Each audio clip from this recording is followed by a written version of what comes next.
Shalom Bapak Ibu Saudaraku yang terkasih, salam sehat, Tuhan Yesus memberkati.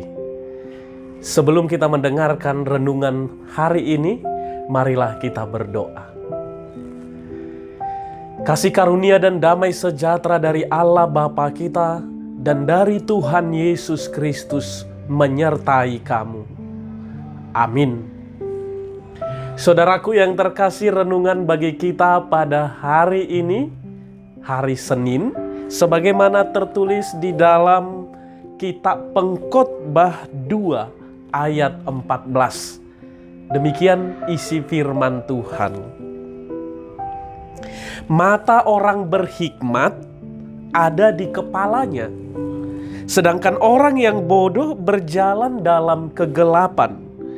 Tetapi aku tahu juga bahwa nasib yang sama menimpa mereka semua. Saudaraku yang terkasih, ketika kita melihat realita yang kita hadapi hingga saat ini, yaitu banyaknya yang dipanggil oleh Tuhan hari per hari karena pandemi COVID. Bukan hanya banyak, tapi berasal dari latar belakang yang beragam juga. Ada yang kaya, ada yang miskin, ada yang pintar, ada yang kurang pintar, ada yang dalam kehidupannya juga berpendidikan, berhikmat, bijaksana. Ada juga memang orang-orang yang memang kurang berhikmat, pasti dari berbagai latar belakang. Dan saudara terkasih, itu mau memperlihatkan bagi kita realitas sekarang, itu mau menguatkan kita untuk memahami firman sebagaimana yang disebutkan oleh kitab Pengkhotbah pada saat ini, yaitu baik orang berhikmat, baik orang bodoh, saya melihat bahwa nasib mereka pada akhirnya sama saja. Ya, kita benarkan dalam hal nasib mereka sama saja. Apa itu? Ya memang sama-sama akan mati. Semuanya akan ditinggalkan. Semuanya akan ditinggalkan di tengah-tengah dunia ini. Tidak ada yang dibawa, baik itu orang berhikmat, baik itu orang bijaksana, sekalipun dia juga orang bodoh. Semuanya ditinggalkan. Itu benar dan tidak salah.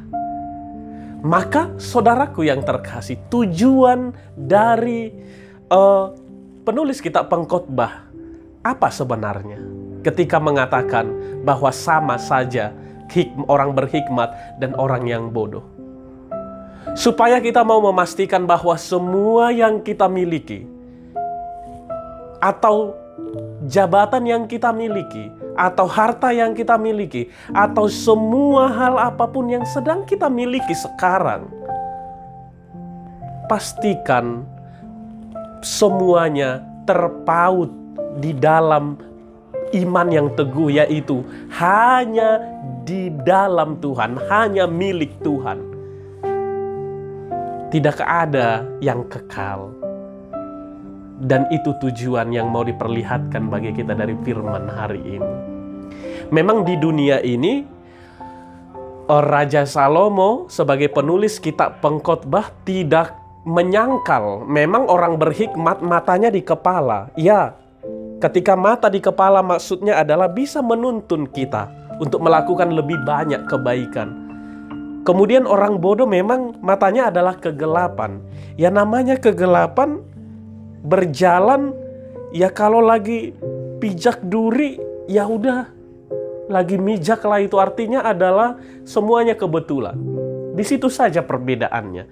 Tapi semuanya adalah nasibnya sama. Nasib apa yang dimaksud? Yaitu toh mati juga. Saudaraku, bukan mau mengajari kita supaya pesimis.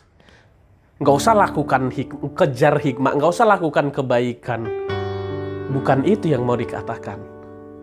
Tapi sekalipun kita memiliki hikmat, sekalipun kita memiliki segala sesuatu, itu adalah milik Tuhan. Itu harus di dalam Tuhan. Kehidupan kita harus tetap sadar bahwa semua seturut dan sekehendak Tuhan. Apa yang gak dimiliki Raja Salomo? Karena dialah penulis kitab Pengkhotbah. Raja yang lagi jaya-jayanya pada masa kerajaan Israel adalah salah satunya dia. Raja yang terkenal dengan kebijaksanaannya, hikmatnya yang luar biasa adalah dia. Harta yang dia miliki juga adalah dia miliki banyak. Apa sih yang kurang? Tapi kenapa tiba dia pada kesimpulan yang demikian? Itu mau dia katakan pada akhir kesadarannya. Tidak ada yang kekal melekat bagi diriku. Semua hanya terpaut dan seturut sekehendak Tuhan. Maka saudaraku, yang kita miliki belum seberapa dengan apa yang dimiliki oleh Raja Salomo. Tapi biarlah kita memiliki kesimpulan yang sama dengan Raja Salomo untuk tetap optimis. Optimis dalam hal apa? Semua yang kita miliki, semua yang kita kejar, semua yang kita rencanakan atau targetkan ke depan, baik di dalam keluarga, baik dalam masa depan, baik dalam rencana-rencana perkuliahan dan pendidikan dan apapun itu, jangan pernah terlepas dari Tuhan yang hanya seturut sekehendak Dia saja semuanya. Tetap semangat saudaraku. Tuhan Yesus memberkati. Amin. Kita berdoa. Kami bersyukur Tuhan, Engkau telah menuntun kami dengan kebenaran firman-Mu, bahwa semua akan berlalu dari dunia ini. Biarlah kami terus hidup dan menyerahkan segala hal yang ada dalam kehidupan kami, terpaut hanya di dalam Tuhan. Tidak ada yang bisa kami bawa ketika Tuhan memanggil kami, ketika kami harus berakhir dari dunia ini.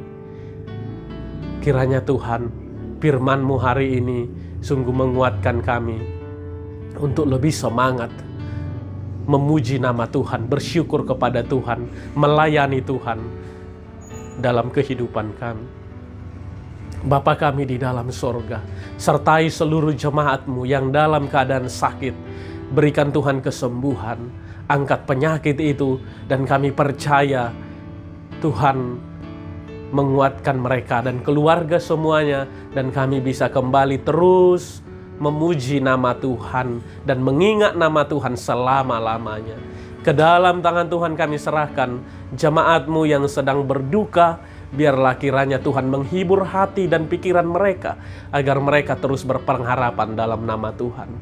Bapa kami di dalam sorga, sertai Tuhan seluruh anak-anak Tuhan yang berencana untuk menghadapi CPNS, tes CPNS. Biarlah Tuhan memberkati mereka masing-masing, mempersiapkan dirinya dengan hikmat yang daripada Tuhan, bahwa semuanya seturut kehendak-Mu. Biarlah Tuhan memberi mereka semangat, dan Tuhan bersama dengan mereka.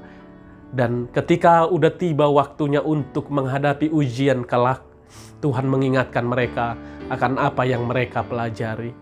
Ke dalam tangan Tuhan kami serahkan anak-anak Tuhan. Bapa kami di dalam sorga, berkati pekerjaan jemaat-Mu hari ini, limpahkan rezeki, jauhkan dari sakit penyakit. Dalam nama Yesus Kristus kami berdoa dan mengucap syukur. Amin.